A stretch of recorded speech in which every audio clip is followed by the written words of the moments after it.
नमस्कार दर्शक बंधु। एही दोल पूर्णिमा दिन खड़ीपाठ होईची एही वर्षर ओडिया नूतन पंजिका 2026 एवं 27 जहाँ दर्शाउची सांघातिक भविष्यवाणी। जदि आपणकर कर्कट राशि तेबे एही भिडियोटी आपणक पई बहुत अधिक गुरुत्वपूर्ण रहिछि, कारण एही भिडियो रे आपणकर केउ मास गुड़िक शुभ रहिबो केउ मास गुड़िक अशुभ रहिबो, ता सहित एही वर्ष रे आपणकर आय एवं व्यय केमिति रहिबो एवं केउ क्षेत्र गुड़िकरे आपणको आगको सफलता मिलवा पई जाउची एवं केउ क्षेत्र गुड़िकरे आपणको बहुत अधिक समस्यार सम्मुखीन हेबाको पड़िबो एवं सही दिग प्रति आपणको बहुत अधिक सचेतन रहिबाको पड़िबो। एही वीडियो माध्यम रे आपणको जणाइबी। मोटामोटी भाव में देखा गले आपणकर स्वास्थ्य, शिक्षा, चाकरी, प्रेम संपर्क, विवाह, वैवाहिक जीवन, संतान जोग, आर्थिक स्थिति, कोर्ट कचेरी केस गुड़िक आपणकर एही संपूर्ण 2026-27 वर्ष रे केमिति रहिबो ताहा आपणको जणाइबी।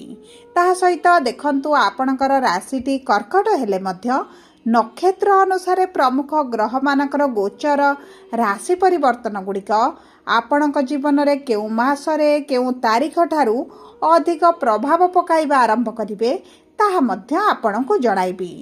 ता सहित कोन रहिछि प्रतिकार जहाँ आपणकर शुभाशुभ फल को द्विगुणित करिबो एवं अशुभत्व को दूर करिबारे सहाय्य करिबो एवं जहाँ आपण संपूर्ण वर्षटी करिबार आवश्यकता रहिछि ताहा मध्य एही वीडियो माध्यम रे आपण जानिबा को पाइबे।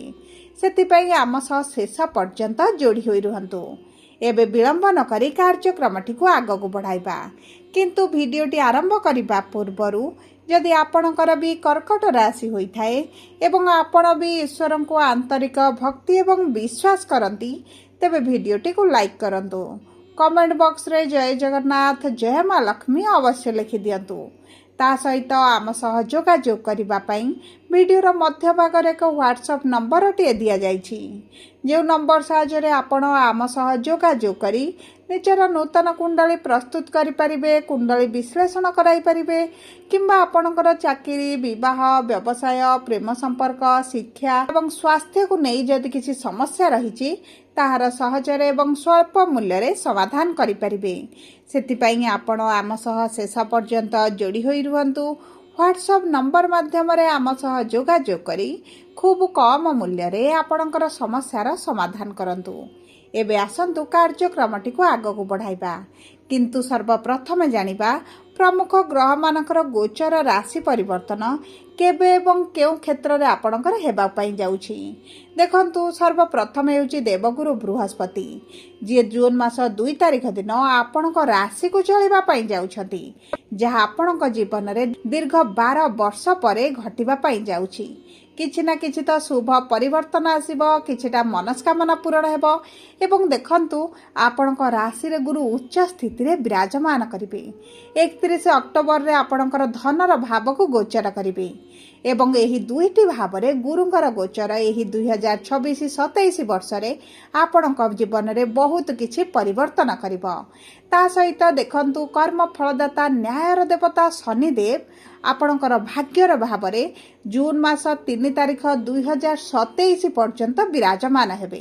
मोटामोटी भाव में कहबाकू गले संपूर्ण वर्षटी आपणक भाग्यर भाव रे रहिबे एवं आपणक भाग्यर मध्य किछिटा प्रभाव पकाइबे। ता सहित दुईटी छाया ग्रह एवं माया ग्रह केतु राहु मध्य डिसेम्बर मास 5 तारिख दिन निजर राशि परिवर्तन करिवे।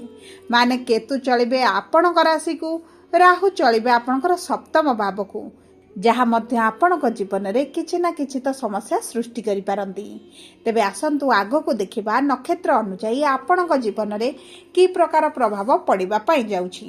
देखंतु कर्कट राशि रो सर्वप्रथम नक्षत्र हेउछि पुनर्वसु कर्कट राशि 7/4 एवं आपणकर नक्षत्र अधिपति हेउछंती देवगुरु बृहस्पति एवं गुरु जून मास 2 तारिख परठारु ଆପଣଙ୍କ ରାଶିକୁ ଗୋଚର କରି ଆପଣଙ୍କ ଜୀବନରେ ବହୁତ ଗୁଡ଼ିଏ କ୍ଷେତ୍ରରେ ପରିବର୍ତ୍ତନ ଆଣିବେ। ସର୍ବପ୍ରଥମେ ହେଉଛି ଆପଣଙ୍କର ଯଦି ଶିକ୍ଷା କ୍ଷେତ୍ରରେ କିଛିଟା ସମସ୍ୟା ଚାଲିଥିଲା ତାହା ଦୂର ହୋଇଯିବ। ଆପଣଙ୍କର ଉଚ୍ଚଶିକ୍ଷା କରିବାର ଅଭିଳାଷ ମଧ୍ୟ ପୂରଣ ହେବ ଏବଂ ଆପଣ ଯଦି କିଛି କ୍ଲାସ୍ ପ୍ରମୋସନ୍ ପାଇଁ ପରୀକ୍ଷା ଦେଉଛନ୍ତି କିମ୍ବା ସରକାରୀ ଚାକିରି ପାଇଁ ପରୀକ୍ଷା ଦେଉଛନ୍ତି ତେବେ ମଧ୍ୟ ଅତି ଉତ୍ତମ ରହିବ। ଆପଣଙ୍କ ଚାକିରି ହେବାର ମଧ୍ୟ ସମ୍ଭାବନାଟିକୁ ଦ୍ୱିଗୁଣିତ ମଧ୍ୟ କରିଦେଉଛନ୍ତି। ଯଦି ଆପଣ ପ୍ରେମ ସମ୍ପର୍କରେ ଅଛନ୍ତି ତେବେ ପ୍ରେମ ସମ୍ପର୍କକୁ ବିବାହରେ ମଧ୍ୟ ପରିଣତ କରିପାରନ୍ତି ଏବଂ ଜୁନ୍ ମାସ 2 ତାରିଖ ପରଠାରୁ ବିବାହ ପାଇଁ ଅତି ପ୍ରବଳ ଯୋଗ ରହୁଛି। ଯଦି ଆପଣଙ୍କର ସନ୍ତାନ ପ୍ରାପ୍ତିରେ ସମସ୍ୟା ଦେଖୁଥିଲେ, ବିଳମ୍ବ ଦେଖୁଥିଲେ, ଦୀର୍ଘ ଦିନ ହୋଇଗଲାଣି, ସମସ୍ତ ଚେଷ୍ଟା ପରେ ମଧ୍ୟ ଆପଣଙ୍କୁ ସନ୍ତାନ ପ୍ରାପ୍ତି ହୋଇପାରୁନଥିଲା ତେବେ ମଧ୍ୟ ଆପଣଙ୍କର ସନ୍ତାନ ସୁଖ ପ୍ରାପ୍ତି ହୋଇପାରେ। ଆପଣଙ୍କର ଯଦି ପୂର୍ବରୁ ସନ୍ତାନ ଅଛନ୍ତି ଏବଂ ତାଙ୍କ କ୍ୟାରିୟରକୁ ନେଇ, ଚାକିରିକୁ ନେଇ, ସ୍ୱାସ୍ଥ୍ୟକୁ ନେଇ ଆପଣ ଚିନ୍ତିତ ରହୁଛନ୍ତି ତେବେ ମଧ୍ୟ ଏହି ଚିନ୍ତା ଗୁଡ଼ିକ ଆପଣଙ୍କର ଦୂର ହୋଇଯିବ। ଆପଣଙ୍କର ସନ୍ତାନଙ୍କର ମାଧ୍ୟମରେ କିଛିଟା ଅର୍ଥ ଲାଭ ମଧ୍ୟ କରିପାରନ୍ତି। ତାଙ୍କର ଭାଗ୍ୟ ମଧ୍ୟ ତାଙ୍କ ସାଥ ଦେବା ଆରମ୍ଭ କରିବ। ଦ୍ୱିତୀୟ ହେଉଛି ଆପଣଙ୍କ ବୈବାହିକ ସମ୍ପର୍କରେ ଯଦି ପୂର୍ବରୁ କିଛିଟା ସମସ୍ୟା ଦେଖୁଥିଲେ, ପୂର୍ବରୁ ଆପଣଙ୍କର ସମ୍ପର୍କରେ ଦୂରତାଟି ବଢ଼ିଯାଇଛି, ତୃତୀୟ ଲୋକଙ୍କ ହସ୍ତକ୍ଷେପ ବଢ଼ିଯାଇଛି, ପରିବାର ମଧ୍ୟରେ ଆପଣ ଅସନ୍ତୋଷ ଅନୁଭବ କରୁଛନ୍ତି ତେବେ ମଧ୍ୟ ଏହି ସମସ୍ୟା ଗୁଡ଼ିକ ଦୂର ହୋଇଯିବ। ଆପଣଙ୍କ ବୈବାହିକ ସମ୍ପର୍କରେ ମଧୁରତା ଆସିବ, ନିକଟତରତା ବଢ଼ିବ ଏବଂ ଉଭୟଙ୍କୁ ବୁଝିବା ଆରମ୍ଭ କରିବେ। ଯଦି ଆପଣଙ୍କ ଜୀବନସାଥୀଙ୍କ କ୍ୟାରିୟରରେ କିଛି ସମସ୍ୟା ରହିଥିଲା, ସ୍ୱାସ୍ଥ୍ୟରେ ସମସ୍ୟା ରହିଥିଲା ତାହା ମଧ୍ୟ ଦୂର ହୋଇଯିବ। ବିଶେଷ ଭାବରେ ଆପଣଙ୍କ ବିବାହରେ ଯଦି ବିଳମ୍ବ ହେଉଛି ତେବେ ବିବାହ ଆପଣଙ୍କର ହୋଇଯିବ। ଯଦି ଆପଣଙ୍କର ବିବାହ ଠିକ୍ ହୋଇକି ରହିଛି ତେବେ ମଧ୍ୟ ଆପଣ ନିଶ୍ଚିତରେ ରୁହନ୍ତୁ, ଏହି ଜୁନ୍ ପରେ ଆପଣଙ୍କ ବିବାହ ନିଶ୍ଚିତ ଭାବରେ ହୋଇଯିବ। ତା ସହିତ ଆପଣଙ୍କର ଭାଗ୍ୟର ଭାବକୁ ଗୁରୁଙ୍କର ନବମ ଦୃଷ୍ଟି ଥିବା କାରଣରୁ ଶନିଙ୍କର ପ୍ରଭାବ ଆପଣଙ୍କ ଉପରେ କମିଯିବ, ଯେଉଁ କାରଣରୁ ଭାଗ୍ୟ ଆପଣଙ୍କର ସାଥ ଦେବ। ଆପଣ ଭାଗ୍ୟ ଭରସାରେ ଯେକୌଣସି କାର୍ଯ୍ୟ କରନ୍ତୁ ଆପଣଙ୍କୁ ଶୁଭ ଫଳ ପ୍ରାପ୍ତି ହେବ। ମାନ ସମ୍ମାନ ବୃଦ୍ଧି ହେବା ସହିତ ଆର୍ଥିକ ସମସ୍ୟା ମଧ୍ୟ ଅକ୍ଟୋବର 2 ତାରିଖ ପରଠାରୁ ବହୁତ ମାତ୍ରାରେ କମିବା ଆରମ୍ଭ ହୋଇଯିବ। ଅର୍ଥ ସେଭିଂସ୍ କରିବେ, ଖର୍ଚ୍ଚ କମିଯିବ ଏବଂ ଆପଣଙ୍କର ଯଦି ଲୋନ୍ କରଜ ବଢ଼ିଯାଇଛି ତେବେ ମଧ୍ୟ ଅକ୍ଟୋବର 31 ପରେ ଆପଣ ଶୁଝିବା ପାଇଁ ସକ୍ଷମ ହୋଇଯିବେ। ଏବେ ଆସନ୍ତୁ ଜାଣିବା ପୁଷ୍ୟା କର୍କଟ ରାଶି ବା 8/4 କର୍କଟ ରାଶିର ବ୍ୟକ୍ତିବିଶେଷଙ୍କର ଏହି ନୂତନ ଓଡ଼ିଆ ପାଞ୍ଜି 2026-27 ଅନୁସାରେ ସମ୍ପୂର୍ଣ୍ଣ ବର୍ଷଟି କେମିତି ରହିବ। ଦେଖନ୍ତୁ, ଶନି ହେଉଛନ୍ତି ଆପଣଙ୍କର ନକ୍ଷତ୍ରାଧିପତି, ବିରାଜମାନ କରିଛନ୍ତି ଆପଣଙ୍କର ଭାଗ୍ୟର ଭାବରେ। ଦେଖନ୍ତୁ, ଶନି ହେଉଛନ୍ତି ଆପଣଙ୍କର ସପ୍ତମ ଏବଂ ଅଷ୍ଟମ ଭାବର ସ୍ୱାମୀ। ଯଦି ଆପଣଙ୍କର କୋର୍ଟ କଚେରୀ କେସ୍ କିଛି ଲାଗି ରହିଛି ତେବେ ଆପଣ ସେଥିରୁ ନିଶ୍ଚିତ ଭାବରେ ସଫଳତା ପ୍ରାପ୍ତି କରିବେ। ଆପଣଙ୍କର ସେହି ସମସ୍ୟା ଦୂର ହୋଇଯିବ। ଅଯଥା ଅର୍ଥହାନି, ଅର୍ଥ ଖର୍ଚ୍ଚ, ପ୍ରାଣପୀଡ଼ା ହେଉଥିଲା ତାହା ମଧ୍ୟ ଆପଣଙ୍କର କମିଯିବ।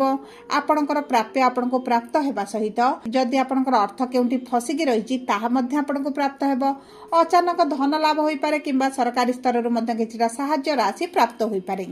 ତା ସହିତ ଯଦି ଆପଣଙ୍କର ଉଚ୍ଚଶିକ୍ଷା କରିବାର ଅଭିଳାଷ ରହିଥିଲା ତେବେ ମଧ୍ୟ ତାହା ପୂରଣ ହୋଇଯିବ। ଯଦି ଆପଣ ବିଦେଶ ଯାତ୍ରା କରିବା ପାଇଁ ଚାହୁଁଥିଲେ ତେବେ ମଧ୍ୟ ଉତ୍ତମ ଫଳ ପ୍ରାପ୍ତି ହେବ। ଆପଣଙ୍କର ରାସ୍ତା ପ୍ରଶସ୍ତ ହୋଇଯିବ। ଆସୁଥିବା ବାଧା ବିଘ୍ନ ଗୁଡ଼ିକ ମଧ୍ୟ ହଟିଯିବ।